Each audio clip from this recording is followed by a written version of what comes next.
তুমি অনেক গরিব মানুষ, ওনার স্বামী অসুস্থ, ওনার স্বামী অসুস্থ হয়ে বিছনায় পড়ে আছে, তুমি কেন 3 মাস ধরে টাকাটা দেও নাই? বলো, তুমি গরিব মানুষ, এই টাকা দিয়ে আর সংসার নির্বিকা চলে, আর তুমি কি করলা? টাকা দাও না কেন? বলো, টাকা কি করছো তুমি? আমাদের ছোট লোকদের না এই একটাই সমস্যা, 1 মাসের টাকা দিতে একটু দেরি হলে না আপনাদের সমস্যা জ্বালায় জায়গা, জামাই পঙ্গু হয়ে জায়গা, হাসপাতালে ভর্তি থাকে, এই হয় ওই হয়, কত কাহিনী। ম্যাডাম, কি কাজ হয়েছে? শেষ। তো কাজ শেষ চলে যান। আমি তো 3 মাসের বেতন পাবো ম্যাডাম, যদি আমার বেতনটা দিতেন একটু ভালো হয়। কি স্যার? আমি তো 3 মাসের বেতন পাবো, বেতনটা দিলে একটু ভালো হয়। আমার পঙ্গু স্বামীটার ওষুধ চালাইতে পারতেছি না। 3 মাসে কয় লাখ টাকা বেতন পাইবেন আপনি? হ্যাঁ, যেভাবে আইসা বলতেছেন কান্দের উপর ধরে 3 মাসের বেতন পাবো, 4 মাসের বেতন একসাথে নিয়ে যান। যান, আপনার বেতন এখানে কেউ গোলায় খায় নেই। ম্যাডাম, 3 মাসের বেতন দিতেছেন না, এখন বলতেছেন 4 মাসের বেতন এক লগে দিবেন। হ্যাঁ, তো 4 মাসের বেতন একসাথে দিলে সমস্যা কি? আপনার 3-4 মাসের বেতন নাকি আমরা ভাইগে যাবো? না ম্যাডাম, আমি তো বলি নাই যে ভাইকে যাইবেন, আমার টাকাটা দরকার ছিল। আমার খুবই সমস্যা চলতেছে আমার পঙ্গু স্বামীটাকে নিয়ে, এবং কি আমি সংসার চালাইতে খুবই কষ্ট হইতেছে। আমাদের ছোট লোকদের না এই একটাই সমস্যা, 1 মাসের টাকা দিতে একটু দেরি হলে না আপনাদের সমস্যা জ্বালায় জায়গা, জামাই পঙ্গু হয়ে জায়গা, হাসপাতালে ভর্তি থাকে, এই হয় ওই হয়, কত কাহিনী। ম্যাডাম, আপনি তো জানেন আমার স্বামী পঙ্গু, আমার স্বামী অসুস্থ, এবং কি আমি নিজে সংসার চালাই, এদিক সেদিক থেকে ধার নিয়ে ঋণ নিয়ে আমি চাইতেছি আমার স্বামীটাকে সুস্থ করতে। কিন্তু আপনি যদি এভাবে যদি আমার বেতনটা আটকে রাখেন, আমার তো চলতে কষ্ট হয়। আমার স্বামীর প্রতিদিন 500 টাকার ওষুধ লাগে। এখন আপনি আমার বেতনটা ম্যাডাম দিয়ে দেন ম্যাডাম। এই মাসে চাল ডাল তেল সবকিছু শেষ হয়ে গেছে, আমার স্বামীটাকে নিয়ে আমি না খেয়ে থাকবো ম্যাডাম, একটু দয়া করেন ম্যাডাম। আমার অসুস্থ স্বামীটা বলে, বউ আমার জন্য এটা নিয়ে আসো, এই যে এই ফলটা নিয়ে আসো, আমি গরুর মাংস খাবো, আমি আনতে পারি না ম্যাডাম, শুধু আপনার বেতনটা আটকে রেখেছেন ম্যাডাম। আমার স্বামীটার মুখে কিছু তোলার জন্য আপনি আমাকে টাকাটা দেন এই ম্যাডাম। চুপ করেন, কত আদিক্ষেতা ফকিন্নিদের, গরুর মাংস খাইবো, ছোট লোক জানি কোথাকার। আর শুনেন, 4 মাসের বেতন একসাথে পাবেন বললাম না, তো একসাথেই পাবেন। এখন সমস্যা চলতেছে, আপনার সাহেবে টাকা দিতে পারে নাই, মানে টাকা দিলে আমি দিয়ে দিব। এখন যান, মাথা খেয়েন না আমার। ম্যাডাম, তাহলে বেতনটা আমাকে দিবেন না?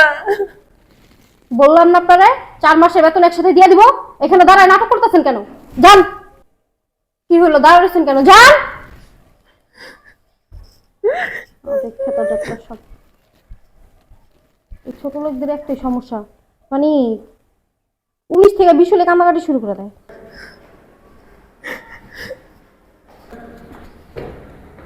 আরে খালা, কাঁদতেছেন কেন? কি আর বলবো বাবা, গরিব মানুষেরা তো কান্নাই করবে, আর কি করবে। বুঝলাম না খালা, হয়েছেটা কি একটু বলবেন? 3 মাস ধরে আপনার বেতন দেন না আমার, তাহলে আমার সংসারটা কেমনে চলে স্যার? আপনারা শুধু আজকে না হয় কালকে, কালকে না হয় পরশু, আমার স্বামীটা অসুস্থ, সেটা আপনারা সাজ জানেন, প্রতিদিন 500 টাকার ওষুধ লাগে, এবং কি আমার স্বামীটা আবদার করছে গরু মাংস খাবে, সেই স্বামীকে আমি একটু কি মাংস কিনে দিতে পারি না। ম্যাডামের কাছে বেতন চাইছিলাম, ম্যাডাম তা অপমান করছে, ম্যাডাম বলছে 4 মাসের বেতন একসাথে দেবে। কি বলেন? আমি তো আপনার ম্যাডামকে প্রতি মাসের 1 তারিখে আপনার স্যালারিটা দিয়ে দিই, আর সে আপনার টাকা দেয় 4 মাস তাও। ম্যাডামে তো বললো আপনাদের নাকি সমস্যা চলতেছে, ওই কারণে আপনি নাকি 3 মাসের টাকা দেন নাই স্যার। আর কি বলেন? কিসের আমার অসুবিধা? এগুলো সব আপনার ম্যাডাম বলছে, তাই না? হ্যাঁ। আচ্ছা ঠিক আছে, উপরে চলেন। আসেন, উপরে যাই বাবা, কি করবো আমি? আপনার কিছু করা দরকার না, যা করা আমি করবো, উপরে আসেন।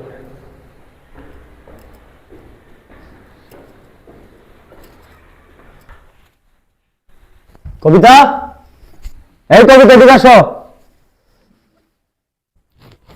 কি হয়েছে, এভাবে চিল্লাইতেছে কেন? কেন চিল্লাইতেছে বুঝো না? কাজে যে খালাম্মা, তার স্যালারি দাও না কেন? কিসের স্যালারি? তার স্যালারি তো কবেই দিয়ে দিচ্ছি আমি। কবে দিয়ে দিছো, তাই না? হ্যাঁ। সে বলতেছে তুমি 3 মাস ধরে তার স্যালারি দাও না, আর তুমি কি বলতেছো? কি 3 মাস ধরে স্যালারি দি না? না, আর এগুলো ফকিনীর বাচ্চাদের স্বভাবই এমন, বুঝছো?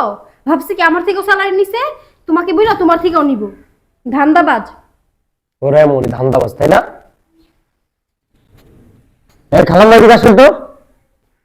কাজের খেলাটা তুমি কি পেলে আবার? কোথায় পাইছি? উনি কান্না করতে করতে নিচে নামতেছে, সেখানে দেখছি।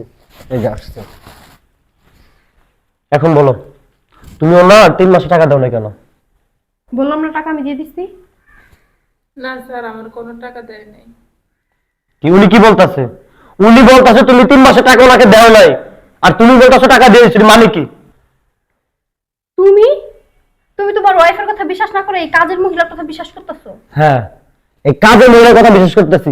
এর আগে যে কাজের লোকটা ছিল তুমি তার 5 মাসে টাকা দেও নাই, মনে নাই তোমার? তুমি অনেক গরিব মানুষ, ওনার স্বামী অসুস্থ, ওনার স্বামী অসুস্থ হয়ে বিছনায় পড়ে আছে, তুমি কেন 3 মাস ধরে টাকা দেও নাই? বলো, তুমি গরিব মানুষ, এই টাকা দিয়ে আর সংসার নির্বিকা চলে, আর তুমি কি করলা? টাকা দাও না কেন? বলো, টাকা কি করছো তুমি? কথা বলো না কেন? মাথা নিচু করে দাঁড়িয়ে আছো, কথা বলো। আমি একটা গোল্ডের ফিঙ্গারিং বানাইছি। ছি ছি ছি ছি, এই গরিব মহিলা 3 মাসে টাকা দিয়ে তুমি তোমার গোল্ডের রিং বানাইছো, অথচ এই 3 মাসে টাকা দিয়ে উনি চলতো, ওনার স্বামীর চিকিৎসা করতো, তুমি কি করলা? তোমার রিং বানাইছো। আরে তুমি তোমাকে বলতে পারতা যে আমাকে একটা রিং বানিয়ে দাও, আমি তোমাকে বানিয়ে দিতাম, তাই না? তুমি এই কাজটা কেন করলে? হ্যাঁ, ওনার তো বলে দিছি 4 মাসের টাকা একবারে দিয়ে দিবি। তুমি যে বলছো 4 মাসের টাকা একবার দিয়ে দিবা, এই 4 মাস উনি চলবে কিভাবে, খাবে কিভাবে, ওর স্বামী চিকিৎসা করা কিভাবে? তোমার এই এতটুকু মাথায় খেলে নাই? হ্যাঁ, এই 4 মাসে টাকার জন্য জানো ওনার অসুস্থ স্বামী বলছে, আবদার করছে একটু গরু মাংস খাবে, সেই আবদারটা পূরণ করতে পারে না উনি, শুধু তোমার জন্য। তুমি সেই 4 মাসে টাকা দিয়া রিং বানাইছো। সামান্য একটা বিষয় চিল্লাইতেছো কেন আমার উপর? সামান্য একটা বিষয় নিয়ে তুমি আমার সাথে চিল্লাইতেছো কেন? টাকা দিয়ে দিবি তো হবে। তোমার কাছে হয়তো এটা সামান্য বিষয় হতে পারে, কিন্তু ওনার কাছে এটা সামান্য বিষয় না। তোমার কাছে সামান্য টাকা হতে পারে, কিন্তু ওনার কাছে লক্ষ টাকা, এগুলা বুঝছো? আর কারণ এই টাকা যেন সংসার চলে, এটা তোমার বুঝতে হবে। উনি গরিব মানুষ, মিথ্যাটা বলছি, আবার বলছো কি আমি তোকে টাকা দেই না, আমাদের সংসারে সমস্যা চলতেছে, এগুলো কেন বাড়ি বাড়ি বললা? বলো। বলছি, এমনি বলছি, ভুল হয়ে গেছে। তুমি চিল্লাও না আমার সাথে, আশেপাশে মানুষ শুনলে কি বলবো? কাজের মহিলার জন্য তুমি তোমার ওয়াইফের উপর চিল্লাইতেছো কেন? তোমার উপর চিল্লাইতে লজ্জা লাগে? হ্যাঁ, যদি মানুষ শুনে যে কাজের মেয়ে টাকা দিয়ে তুমি হাতের গোল্ডের রিং বানাইছো, তখন কি তোমার লজ্জা লাগবে না? মানুষ কি চিচি করবে না? এই তো মানুষের জন্য আজকে কাজের মেয়েরা লাঞ্ছিত, বঞ্চিত। এই তোমরা কি করো? কাজের মেয়ে টাকা দেয়া শপিং করো, ঘুরতে যাও, ফুচকা খাও, রেস্টুরেন্টে যাও, বুঝছো? তাদেরকে মানুষ বলে মনে করো না তোমরা। হইছে তো, বললাম তো ভুল হইছে, গেছে কত। এটাকে ভুল বলে না। আজকে তোমাকে আমি বস্তিতে নিয়ে রেখে আসবো, আর প্রতি মাসে তোমাকে 5,000 টাকা করে দেবো, তখন বুঝতে পারবে যে টাকার কত মূল্য। এখন দাঁড়িয়ে আছো কেন? ভিতরে যাও, ওনার 3 মাসের টাকা দিয়ে দাও, যাও। আমি এখন ওনার টাকা দিয়ে দিতেছি, কিন্তু তুমি আমার বস্তিতে রেখে এসো না। আচ্ছা ঠিক আছে, যাও, আর ফার্দার এই কাজ কারোর সাথে করবা না, যাও ভিতরে যাও। আসেন টাকা দিতে। খালা চলো।